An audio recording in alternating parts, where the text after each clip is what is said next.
Pedro, você consegue dar um pouco mais de retorno pra gente aqui?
Adoremos ao Senhor, dizendo quão grande Ele é. Grande é o Senhor e muito digno de louvor. Na cidade do nosso Deus, teu santo monte, a alegria de toda a terra.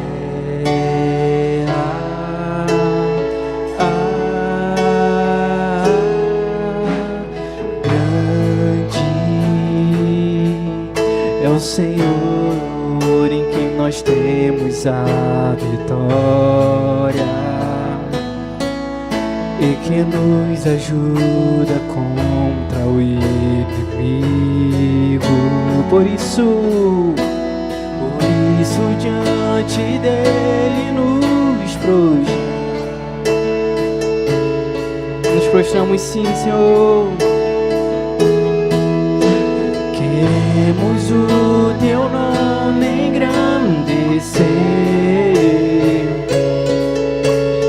e agradecer-te por tua obra em nossas vidas.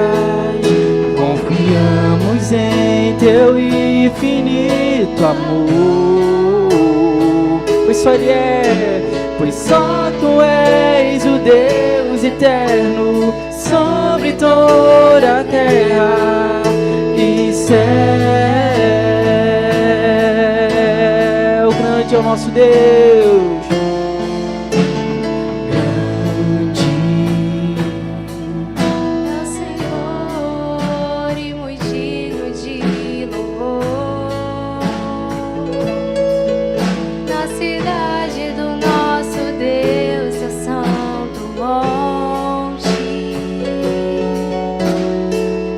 alegria de toda a terra.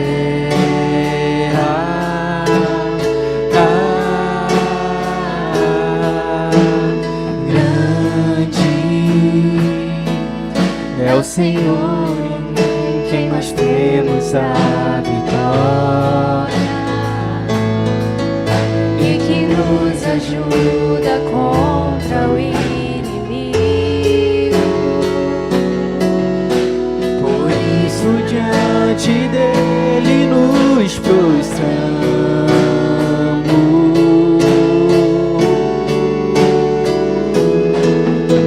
Queremos o teu nome engrandecer e agradecer-te por tua obra em nossas vidas. Confiamos em teu infinito amor, pois só Ele é, pois só tu és o Deus eterno sobre toda a terra. E queremos o teu nome engrandecer e agradecer-te por tua obra em nossas vidas. Confiamos em teu infinito amor,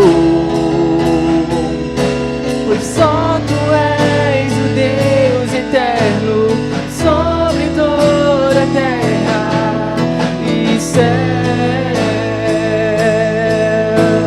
Agora só a igreja declare: grande Ele é. Queremos o teu nome engrandecer e agradecer.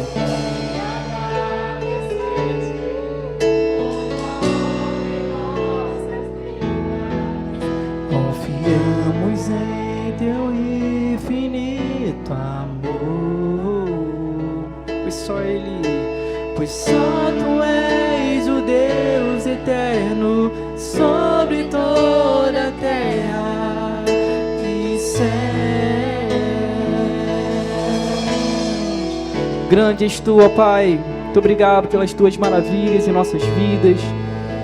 Continue, Pai, fazendo, Pai, aquilo que o teu coração, Pai, pretende fazer através desse culto. Falar aos nossos corações, Pai, aquilo que a gente precisa ouvir, ó Pai. Continua fazendo a sua transformação, Pai, que nossos corações eles continuem sempre gratos, entendendo o quão grande o Senhor é. É isso que eu te peço, em nome de Jesus.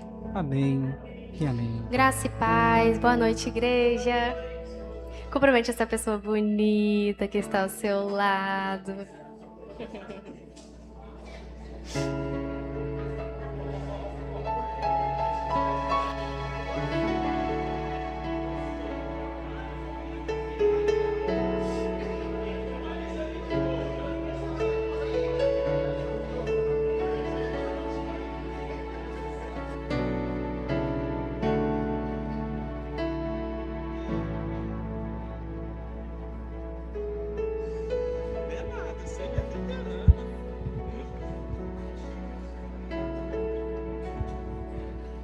Bom, graças e paz a você que está cultuando conosco online. A irmã Beatriz Nunes esqueceu de quem está online. Ela disse que é iniciante. Eu falei, não, ela é veterana. Mas a você que está cultuando conosco através do nosso canal no YouTube, sinta-se abraçado e abraçada nessa noite em que não estamos enfrentando o vendaval, né? Então, quando eu cumprimentei a irmã Patrícia Augusta, carinhosamente chamada de Augusta, eu falei, hoje o vento deixou a Augusta chegar em casa no horário, né? Porque a Augusta foi uma das irmãs, assim como a Xênia e outros irmãos e irmãs, que a gente ficou monitorando, porque estávamos preocupados, estava no centro do Rio, né? E foi uma luta para chegar em casa. E hoje, pela madrugada, também já recebemos o SMS, né? 5 horas e disparando lá. E é importante, irmãos, ficarmos atentos. Me permita só reforçar aqui, daquele vendaval que teve na quarta passada, para ser mais preciso, poucos lugares foram alertados, muito poucos. Mas dentre esses poucos lugares, numa cidade litorânea, né, do estado de São Paulo, no Ubatuba. Foi acionado lá pelo SMS e o povo não levou fé. E muita gente continuou na praia. E só se deu conta da coisa estar apertando quando o vento chegou. Então, lá na sua terra lá, Beatriz, eu sei que o Ubatuba não é tão perto de onde a sua família mora, né? Mas o pessoal, até por causa de, infelizmente, há algum tempo atrás a gente recebeu um SMS falso, né? Um alarme lá, mas por via das dúvidas, leve fé, não faça. E aí foi o relato das pessoas que estavam principalmente na praia, né? Isso aí deve ser mais uma pegadinha. E não era. Então vamos ficar atentos aí os acionamentos aí, sejam por alarmes ou SMS, ou pelos meios de comunicação que temos hoje. Mas aqui estamos, e que bom, para poder louvar e bendizer no nome do nosso Senhor e Salvador, Jesus o Cristo. Lá em 1 de Pedro, capítulo 5, verso 7, há um verso que está gravado em meu coração, e principalmente quando meu coração está inquieto, quando eu estou ansioso, quando estou agitado, eu sempre me recordo dele. E Pedro, compartilhando então com a sua comunidade petrina, ele vai dizer o seguinte, 1 de Pedro, capítulo 5, verso 7. Lançando sobre ele toda a vossa ansiedade, porque ele tem cuidado de vós. Então, nos momentos de tensão, de agitação, de inquietação, que a gente possa lançar a ideia, realmente se desfazer. Sabe quando você se desfaz de algo e fala, isso aqui já não mais me pertence? A ideia aí é essa, desse verbo no original. É lançar, é deixar. Tá contigo. É igual quando a gente fala com a irmã Jupira para ela resolver um problema lá na escola. Tá com a irmã Jupira, a gente sabe que já está resolvido. Então, irmã Jupira, sai que é da irmã, sai que é tua. E a ideia é essa, é deixar nas mãos do Senhor, sob os cuidados do Senhor, sob a direção do Senhor. E nós vamos então investir alguns minutos realizando um momento de oração. E como a gente tem uma assembleia administrativa, mesmo que os assuntos que a gente tem para deliberar sejam curtos, nós não vamos nos dividir em duplas ou em trios. Vamos orar sozinhos, mas eu gostaria de compartilhar alguns pedidos. Vamos continuar orando pelos enfermos, né? E pelos familiares de enfermos também.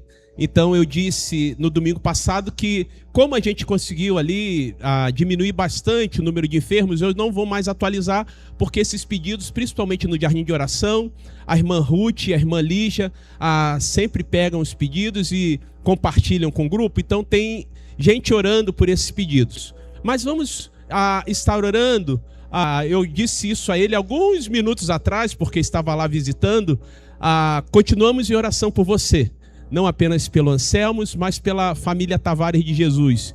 Então, para que Deus continue cuidando, né? O Anselmo sofreu um acidente de moto, mas está em sua residência, fraturou o tornozelo, o pé esquerdo, melhor dizendo, o osso do tornozelo, está em recuperação e desejoso de que dentro em breve seja com a sua saúde plenamente restabelecida.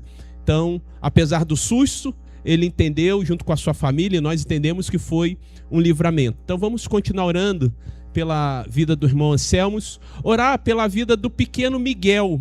O Miguel é filho da irmã Rafaela Capitânio. A Rafaela, que já foi membro de nossa igreja e nas últimas semanas estava até nos visitando, e o pequeno Miguel está internado no Hospital Pasteur. Então vamos estar orando. O Miguel tem 2 aninhos de vida. Já está em casa? Então agradecer aí, obrigado Sueli, que nos atualizou. Então agradecer, porque o pequeno Miguel teve uma crise asmática, precisou ficar internado, mas já está em casa. Vamos continuar orando pela paz, vamos continuar orando pelo povo da Venezuela, pelo povo do Japão, pelo povo do Sul, né? Então, com os novos fenômenos climáticos, pela Europa, pelo calor na Europa, né? Então, que tem matado muita gente. O calor na Europa, conversando com o pastor Elber, comandante, rapidinho, e já passo a palavra. Aqui a gente chega a uma temperatura de 35 graus, a sensação térmica é de 38. Lá, quando eles chegam a 40, a sensação térmica é de 50 graus. E até mesmo a Clarinha, filha do pastor Elber e da irmã Michele, ela já sabe, com 7 aninhos, que quando lá lança o alerta amarelo é para ficar atento. E o vermelho, ninguém sai de casa. As escolas fecham, a orientação é ninguém sair de casa, só mesmo para aqueles trabalhos essenciais. E ultimamente na Europa tem acontecido muitos alertas vermelhos, porque o calor tem matado. Aqui a gente, no nosso país, vê o frio matando. Difícil a gente ver muita gente morrendo no verão. Lá não. Lá é muita gente morrendo no verão. Comandante?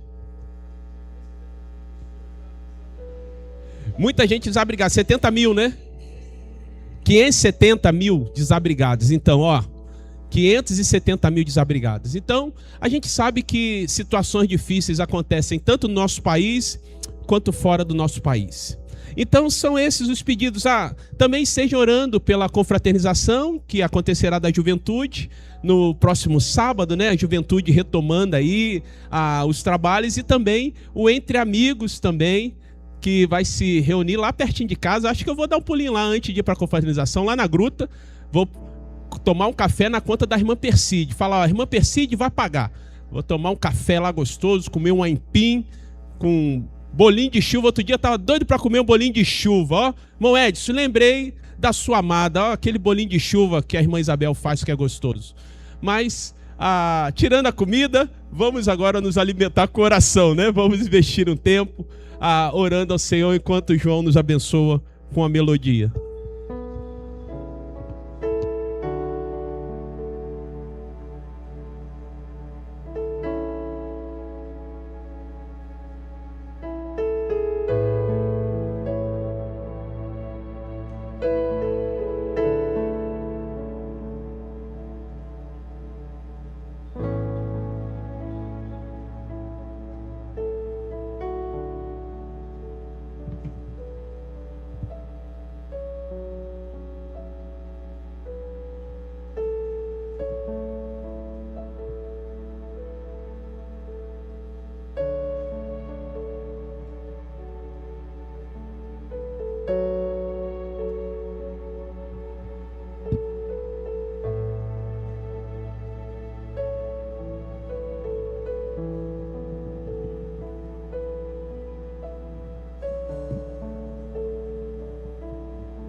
Amém e amém.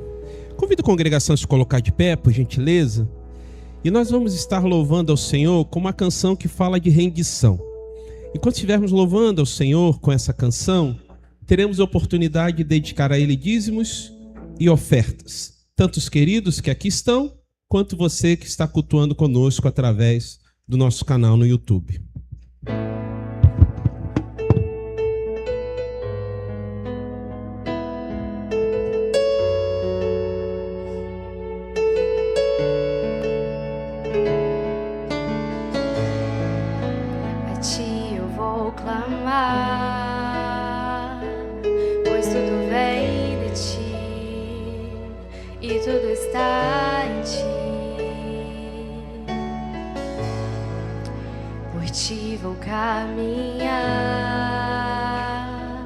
Tu és a direção sol a me guiar. Tudo pode passar, teu amor jamais me deixará. Sempre há de existir um novo amanhã preparado pra mim, preparado pra mim.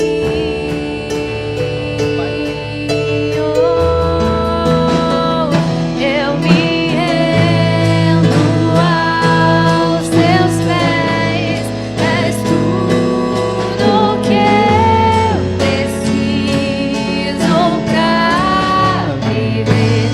Eu me lanço aos teus braços, onde encontro meu refúgio, Jesus.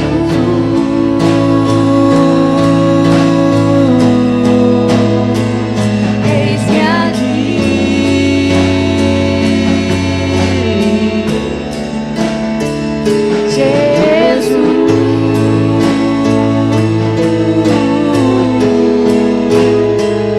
eis-me aqui.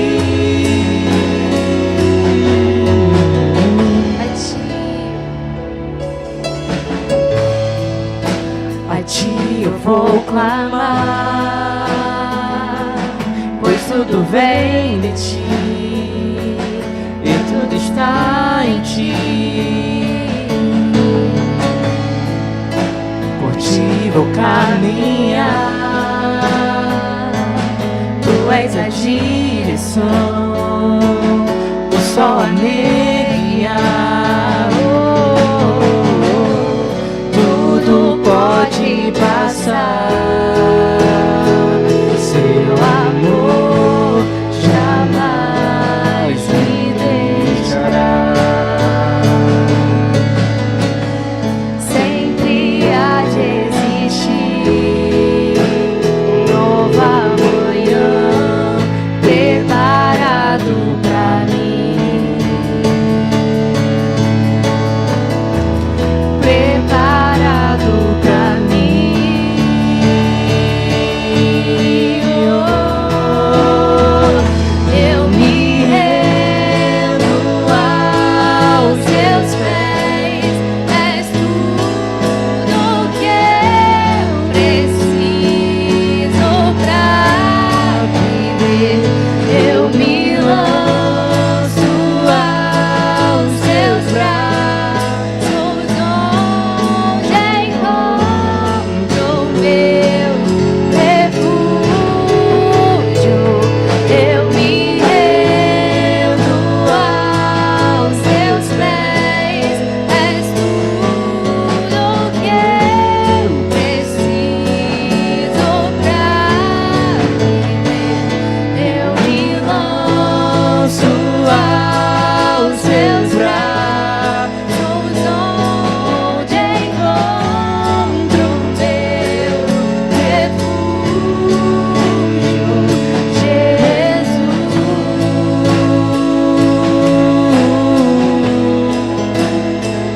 Eis-me aqui,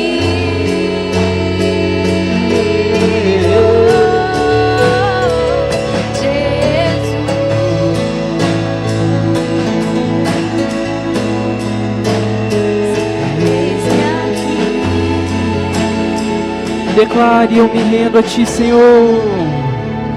eu me rendo aos teus pés, és tudo que eu preciso pra viver. Eu me lanço aos teus braços, onde encontro meu refúgio.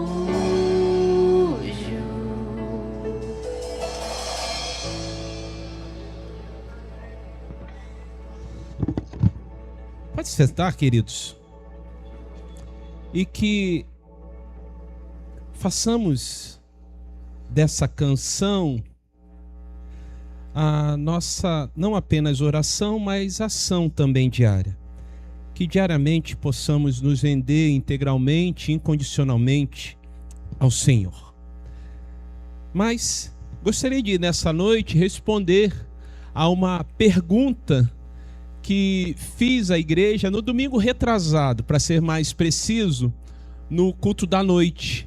Então, quando eu falei da importância de termos pessoas que se importam conosco ao ponto de não pouparem esforços de nos levarem até Jesus, custe o que custar.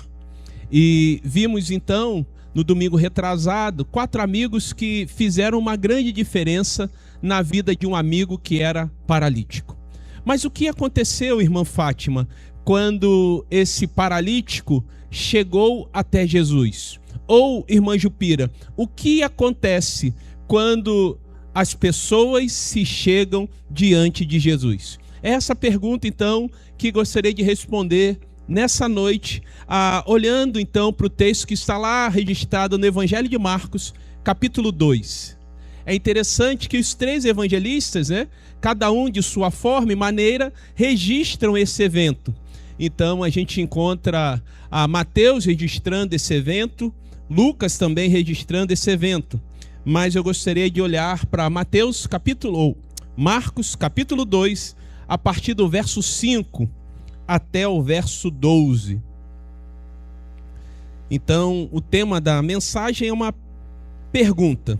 O que aconteceu quando o paralítico ficou diante de Jesus? E vejamos então o que o texto nos apresenta e as lições que podemos extrair dessa narrativa. Assim está registrado nas Escrituras Sagradas. Vendo-lhes a fé, Jesus disse ao paralítico: Filho, os teus pecados estão perdoados. Mas alguns dos escribas estavam assentados ali e arrazoavam em seu coração: por que fala ele deste modo? Isto é blasfêmia. Quem pode perdoar pecados, senão um, que é Deus? Verso 8. E Jesus, percebendo logo por seu espírito que eles assim arrazoavam, disse-lhes: por que arrazoais sobre estas coisas em vosso coração? Qual é mais fácil? Dizer ao paralítico: estão perdoados os teus pecados? Ou dizer: levanta-te, toma o teu leito e anda?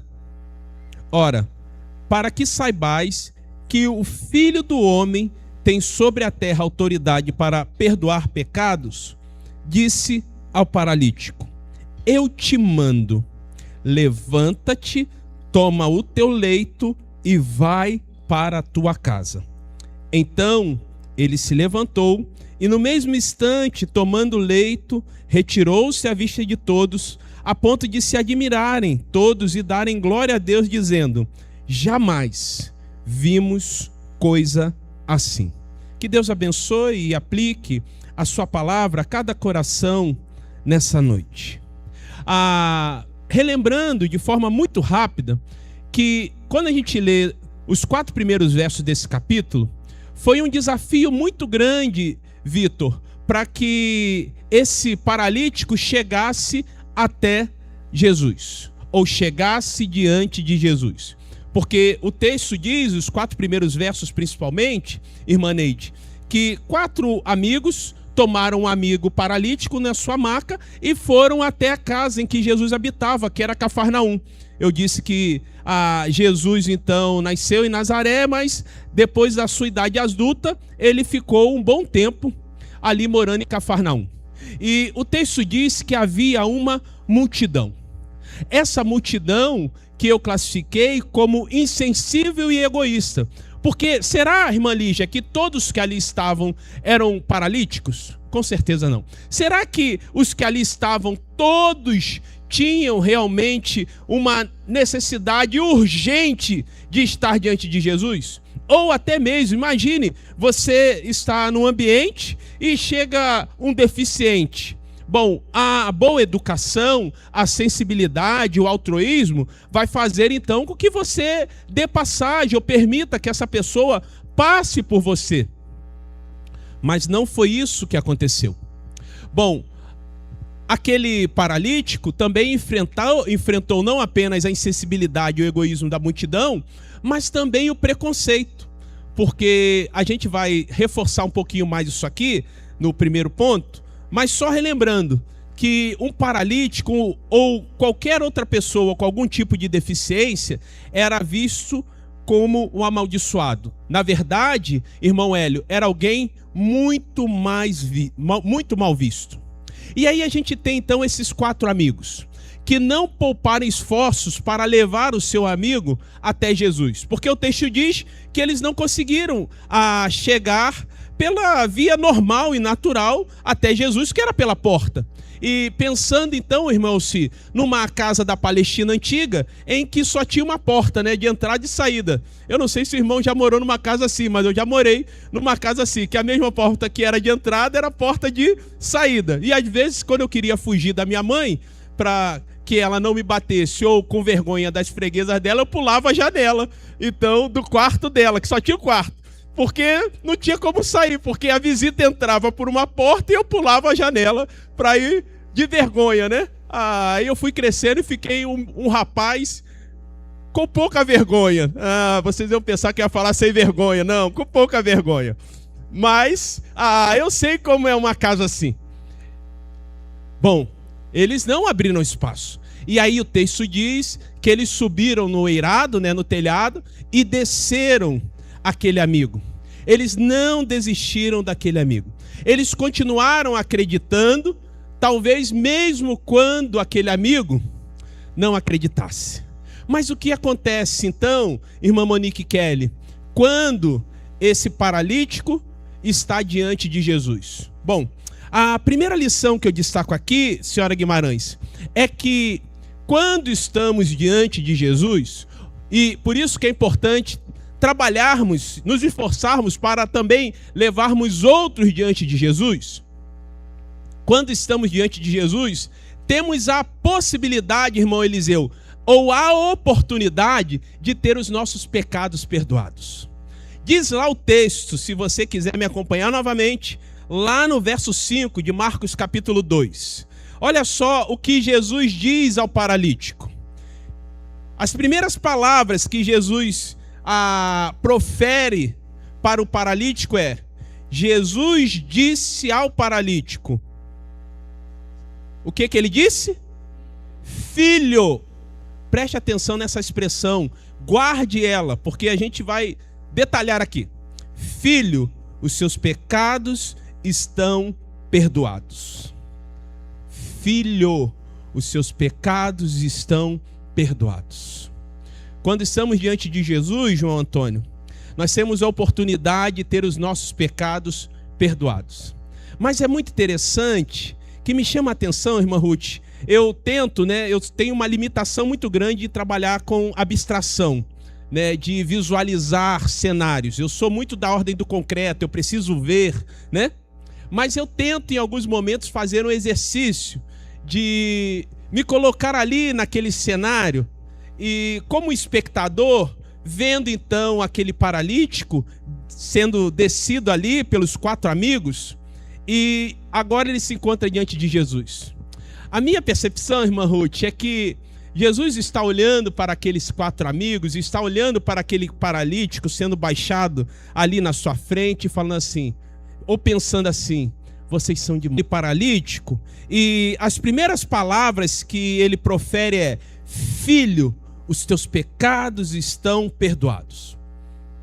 Por que Jesus, comandante, não fala: olha, levanta e anda e segue a sua vida? Poderia falar isso logo de cara? Porque na verdade era isso que o paralítico estava almejando, né? O intuito era ele voltar a andar, era ele ser curado da sua deficiência. Mas sabe, queridos, Jesus bem sabia que mais importante do que a cura física está a cura de ordem espiritual. E aí, Augusta, como eu já falei e vou fazer questão de reforçar, uma pessoa na condição daquele paralítico era vista como uma pessoa maldita, era vista como uma pessoa pecadora. Porque associavam a ideia deficiência ou da doença ao pecado. E por isso então Jesus sabia que muito mais importante do que aquele homem voltar a andar, era aquele homem ter a convicção que ele não era um pecador que as pessoas diziam que ele era. Que ele não era um maldito que as pessoas diziam que ele era. E aí Jesus então vai dizer: filho, seus pecados estão perdoados. Para que os irmãos tenham uma noção de como as pessoas daquela época viam um deficiente ou uma deficiência, os rabinos tinham um ditado que dizia o seguinte: olha só, rabinos, hein? Nenhum doente será curado de sua enfermidade até que Deus não lhe tenha perdoado todos os seus pecados. Então os rabinos condicionavam a cura de Deus, a cura física, ao perdão dos pecados. Então, Jesus, sabendo que estava no ambiente de judeus, vai dizer o quê? Filho, os seus pecados estão perdoados. Uma pessoa deficiente era vista como alguém que Deus estava zangado com ela, que Deus estava pesando a mão sobre ela. Então, Jesus já elimina toda e qualquer possibilidade daquele paralítico e daquelas pessoas que ali estão continuarem com essa leitura, esse pensamento ou até essa teologia equivocada.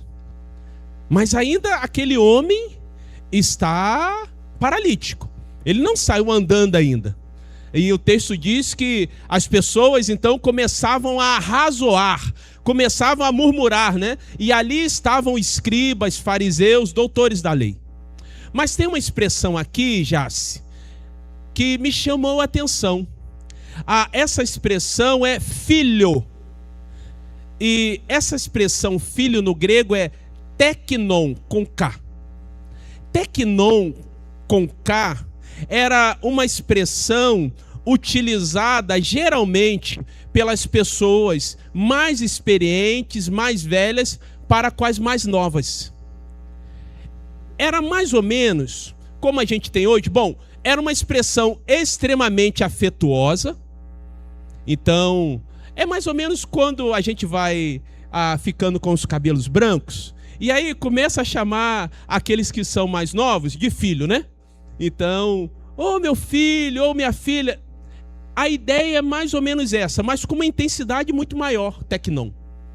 Então, o que Jesus está dizendo? Olha, você que é paralítico, sinta-se acolhido, sinta-se bem recebido, como o meu filho, ou como alguém a quem Deus ama muito, porque eu sou filho de Deus. Então, esse movimento, comandante, assim como você trata as pessoas muito bem, né? Você é uma pessoa que trata os outros muito bem, Jesus está acolhendo as pessoas, está dizendo: olha, eu te amo. Esse é o movimento. Filho, os seus pecados estão perdoados. E é muito interessante como a palavra e a forma como a gente se dirige a outros tem uma capacidade. Eu não quero usar poder porque dá a noção distorcida de que a palavra tem poder, mas tem a capacidade de abrandar, de evitar uma situação mais difícil. Deixa eu tentar ilustrar isso. Ele vai lembrar muito bem desse episódio. Semana passada eu atropelei um rapaz de bicicleta. Estava saindo do meu condomínio e estava olhando só para um lado, onde o carro geralmente costuma vir, que é o lado esquerdo. Eu ia para o lado direito. Mas aí tinha umas latas de lixo na frente lá do condomínio, que para a Colurbe pegar, e realmente eu errei, né?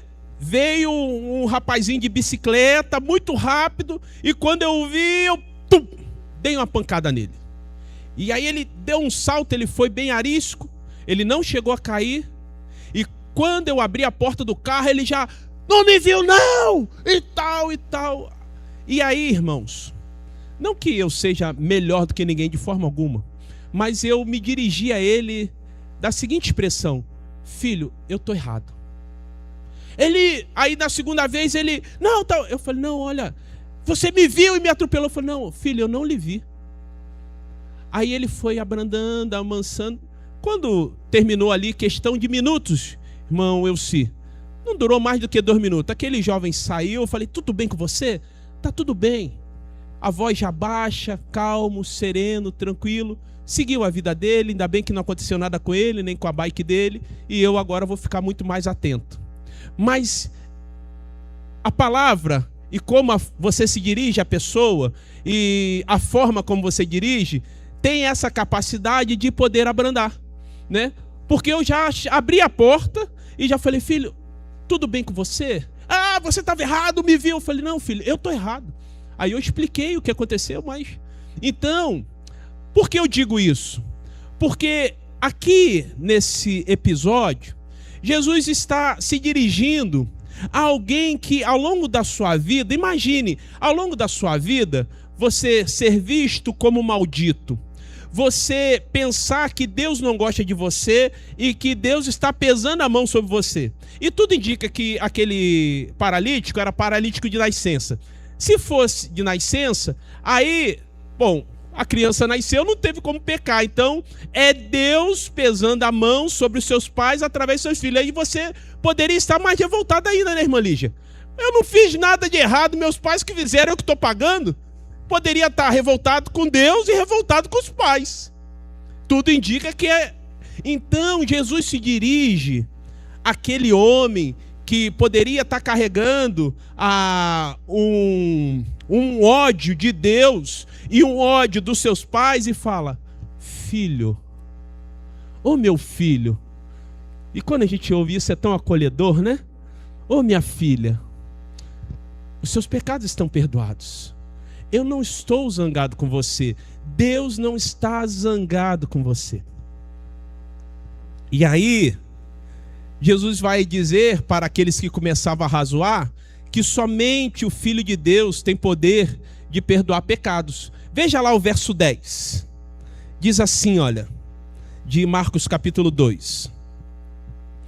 Ora, para que saibais que o Filho do Homem tem sobre a terra autoridade para perdoar pecados, disse ao paralítico, pega a tua maca, levanta e anda. Então, Jesus não apenas trata a questão física daquele homem, mas trata a questão de ordem espiritual.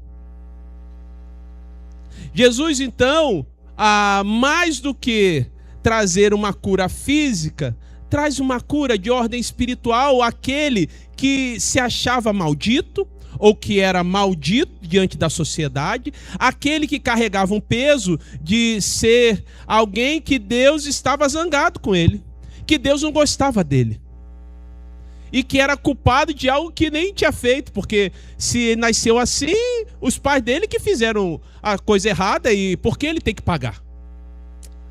Mas não apenas quando estamos diante de Jesus, temos a oportunidade de ter os nossos pecados perdoados, mas também de ter a nossa dignidade restaurada. Porque aquele homem, Jace, ele se via como indigno e diante da sociedade também era um homem indigno. Agora aquele homem, depois de ter um encontro com Jesus, ele pode andar com as suas próprias pernas, mas não apenas isso, andar com as suas próprias pernas, mas andar de cabeça erguida, sem que alguém lhe visse como maldito, sem que alguém lhe visse como um pecador, sem que alguém lhe visse como um indigno. E Jesus é mestre nisso. Jesus é mestre em restaurar a dignidade das pessoas.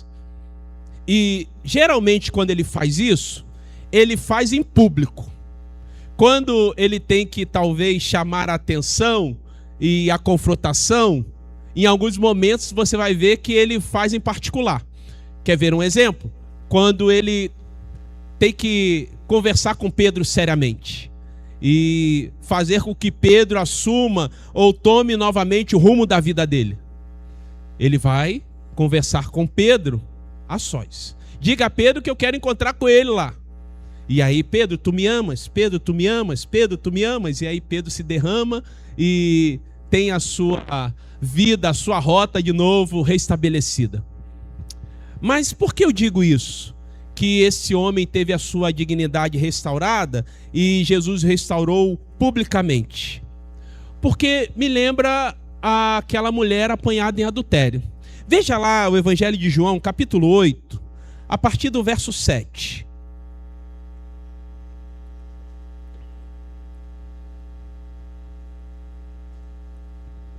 Eu vou ler apenas 2 versos, o verso 7 e o verso 11, de João capítulo 8. Diz assim: e como insistisse, perguntando-lhe, endireitou-se e disse-lhes. Então Jesus se dirigindo àqueles que estavam acusando aquela mulher: aquele que de entre vós está sem pecado, seja o primeiro que atire a primeira pedra contra ela. E aí o texto vai dizer que a começar do mais velho até o mais moço, foram largando a pedra e foram embora. Aí chega o verso 11 e diz assim, ele pergunta àquela mulher: alguém te condena? E ela disse: ninguém, Senhor. E disse-lhe Jesus: nem eu também te condeno. Vai e não o quê? Peques mais. Aquela mulher que teve um encontro com Jesus numa situação extremamente difícil, deplorável, tomando as devidas proporções e os cuidados, mas uma situação tão delicada quanto do paralítico. Diferentemente é que aquele paralítico não era aquele pecador que as pessoas diziam que ele era, mas aquela mulher havia cometido algo que foi pego em flagrante, que era o adultério, algo condenado por Deus. Mas Jesus se volta para aquela mulher e fala: olha, vai, filha, vai e não peques mais. O mesmo Jesus que restaurou a dignidade do paralítico, que restaurou a dignidade daquela mulher apanhada em adultério, é o mesmo Jesus que continua restaurando a dignidade daquele ou daquela que se chega diante dele. Uma das coisas que eu percebo que mais causam dificuldade naquele ou naquela que não teve um encontro com Jesus é essa pessoa acreditar no poder restaurador de Jesus. Porque geralmente as pessoas dizem o seguinte: aquele ou aquela que não teve um encontro com Jesus, quando se deparam com aquele que teve, diz assim: ah, mas fulano roubou, matou, agora diz que é crente. Agora tá aí, olha, é santinho. Não é? Como se Jesus não tivesse poder de restaurar a dignidade de uma pessoa. E ele tem poder de restaurar. Bom, fulano pode ter matado, pode ter roubado, mas agora essa pessoa, depois do encontro com Jesus, tem a sua dignidade restaurada. Aquele ou aquela que antes era indigno diante da sociedade, diante de Deus, se torna digno. É isso, queridos. Muitos se chegam a Jesus se sentindo indignos, mas Jesus restaura a dignidade de qualquer pessoa que se chegue a Ele com fé. E aí, uma coisa está associada à outra. Não apenas Persides, aquele homem teve a sua dignidade restaurada, mas também Augusta teve a sua vida transformada. Provavelmente, aquele homem deveria viver num desalento, dependendo de esmolas para sobreviver. Ele devia se julgar sem valores, sem prestígio, não se sentindo amado. Mas a partir do momento que ele teve um encontro com Jesus, ele teve a sua vida totalmente transformada. O mestre do amor transformou a vida daquele homem. E agora, aquele homem é uma nova criatura. Não é isso que a Bíblia diz? Se alguém está em Cristo, é uma nova criatura, as coisas velhas se passaram e tudo se fez novo. É isso, queridos. Então, uma coisa está associada à outra, né? Não tem como separar a dignidade daquele homem restaurada, assim como daquela mulher apanhada em adultério, mas também a vida daquele homem transformada e transformada para melhor. Assim como ele fez também com outro homem que sofria de algo muito parecido com aquele paralítico, que vivia os mesmos desalentos, as mesmas agruras, que foi o homem leproso. Veja lá Lucas capítulo 5. É o penúltimo texto que eu quero ler com os irmãos. Lucas capítulo 5, verso 12 e 13.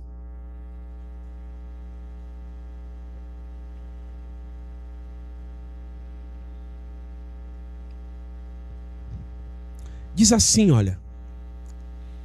Lucas capítulo 5, verso 12 e verso 13. Aconteceu que, estando ele numa das cidades, veio à sua presença um homem coberto de lepra. Ao ver a Jesus, prostrando-se com o rosto em terra, suplicou-lhe: Senhor, se quiseres, podes purificar-me. Agora veja o verso 13. E ele, estendendo a mão, fez o quê? Tocou-lhe, dizendo: quero, fica limpo. E no mesmo instante lhe desapareceu a lepra. É muito significativo que quando a gente olha esse texto, e a gente não vai ter tempo de trabalhar esse texto com mais profundidade, mas eu quero destacar que Jesus, então, assim como no paralítico, ele vai se dirigir ao paralítico dizendo: filho, seus pecados estão perdoados. Quando ele encontra esse paralítico, ou esse leproso coberto de lepra, Jesus vai fazer o quê? Vai falar ou vai agir? Vai agir. Estendendo a mão, Jesus fez o quê? Tocou-lhe. Por que tocou primeiro antes de falar? Porque aquele leproso já não era tocado desde quando descobriu a sua lepra. Perceba que para cada pessoa, para cada situação, tem uma ação, tem uma intervenção, mas o resultado sempre é o mesmo. É restauração, é perdão, é transformação. Mas de cada pessoa, Jesus e irmã Ruth vai tratando de uma forma, de uma maneira. Para o paralítico foi: filho, seus pecados estão perdoados. Para o leproso, estendeu a mão, tocou-lhe. Depois de tocar, que ele vai falar. É esse Jesus que tem poder de transformar, de restaurar.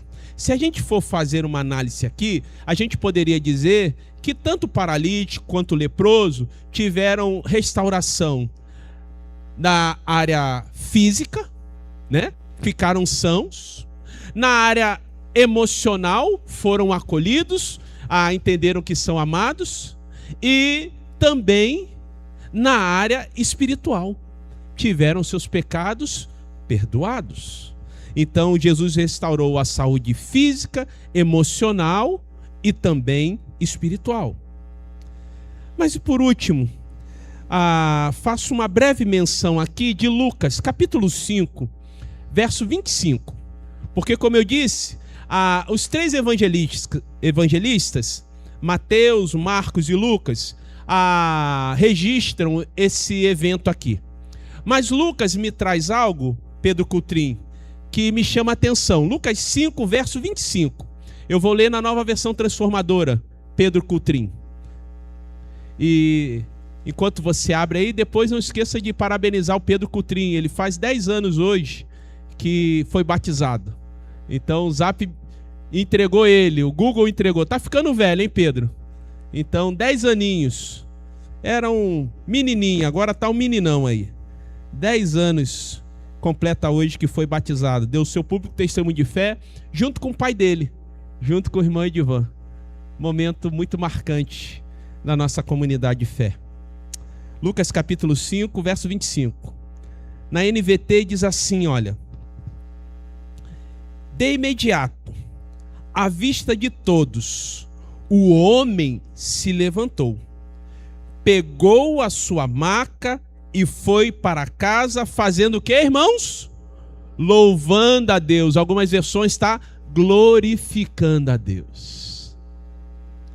Ah, querido, querida, quando estamos diante de Jesus, e por isso que precisamos levar a gente que já esteve diante de Jesus e teve uma experiência com Ele, não devemos poupar esforços para levar outras pessoas diante de Jesus, porque quando estamos diante dele, temos a possibilidade, se assim quisermos, de termos os nossos pecados perdoados, de ter a nossa dignidade restaurada, de ter a nossa vida transformada e de experimentarmos e experienciarmos a verdadeira alegria que só o Senhor pode nos dar. E aí, quando estamos diante dele, temos a possibilidade de experimentar e experienciar a alegria. E aí vamos louvar e glorificar o nome dele. O que aconteceu, pastor, com o paralítico diante de Jesus? Teve seus pecados perdoados. Teve a sua dignidade restaurada. Agora não apenas poderia andar com as suas próprias pernas, mas de cabeça erguida. Teve a sua vida transformada e experimentou da alegria verdadeira que só o Senhor pode nos dar. Porque a alegria do Senhor é a nossa força. E que o nosso bom Deus continue nos abençoando, para que a cada dia mais, assim como aqueles 4 amigos, venhamos a levar outras pessoas diante de Jesus. Para que assim como nós, assim como esse paralítico, outras pessoas também venham experimentar da ação e da intervenção poderosa do nosso Senhor e Salvador, Jesus, o Cristo. Que Deus a todos abençoe. Vamos orar? Pai, graças te damos pelo teu cuidado para com as nossas vidas e por lições valiosas que o Senhor nos apresenta ao lermos a tua palavra. Nos ajude, Pai, a cada dia mais entendermos que o Senhor já perdoou os nossos pecados e até mesmo uma linguagem metafórica, o Senhor lançou os nossos pecados nas profundezas do mar. Agora vivemos em novidade de vida, restaurados, lavados e remidos no sangue do Cordeiro. Pai querido, que a cada dia mais venhamos a entender que a partir do momento que tivemos um encontro contigo, tivemos a nossa dignidade restaurada. Independente daquilo que fizemos no passado, o que faz diferença é agora o presente. É o que fazemos no presente. É a nova vida que experimentamos no presente. Por isso que o Senhor não apenas nos transformou, mas também nos salvou, para que a alegria de estar na tua presença, a alegria da salvação, possa estar presente em nosso coração. Muito obrigado pela tua ação e pela tua intervenção. Muito obrigado pela vida de cada querido e querida aqui. Muito obrigado pelos dízimos e ofertas depositados no teu altar. E agora eu lhe peço que o Senhor possa estar nos conduzindo nessa assembleia administrativa. Assim como oramos lá embaixo, que tudo que viermos a deliberar possa ser da tua vontade e do teu querer. Oro agradecido em nome de Jesus. Amém e amém. Querido, querida, você que está nos visitando, prazer grande em tê-lo conosco. Se você quiser, pode ficar para a nossa assembleia. Você que está cultuando conosco online, só lembrando que domingo teremos então culto às 9 horas e às 19 horas. E também lembrando das 2 atividades que teremos ao longo dessa semana. No sábado pela manhã, um encontro entre amigos, lá na Gruta, lá no Rio da Prata, um café delicioso, coisa muito boa, só procurar a irmã Perside. E a juventude, então, vai estar se reunindo numa confraternização na Estado Cachamorra, 1986. Ainda há vagas, procure a irmã Laura, procure o João, o Carlos, o João Antônio, a irmã Tatiana Moreira e esteja conosco, você que é jovem e adolescente. Fale, Sueli. E homenagem aos pais no domingo pela manhã. Isso, estava esquecendo, obrigado. Então, homenagem aos papais no domingo pela manhã E não teremos escola bíblica dominical. Sei que os irmãos vão chorar porque não vai ter escola bíblica, mas, né, vão ficar triste, né? Mas, brincadeiras à parte, a classe das 8 não vai funcionar, nem a classe pós-culto também, e teremos o culto em homenagem. Não vai ter 8 horas não, tá, irmão Eliseu? Então, só vir pro culto, vir com a sua filhota lá, vir com a irmã Denise para receber uma homenagem e depois deixar que ela leve o irmão lá para pagar aquele churrasco caprichado. Então, fala pra Natália tirar o escorpião do bolso. Isso, ou então fazer aquela lasanha gostosa também, almoçar em casa também cai bem também. Então, os irmãos sabem que eu já sei o prato de todo mundo da casa, todo mundo especialista, né? Tô querendo descobrir da família França qual é a especialidade da irmã Ruth, mas só o milagre, né? Só o milagre. Então, você que está... Hã? É o filho que faz. Mas a mãe nunca faz, né, irmão Ciro?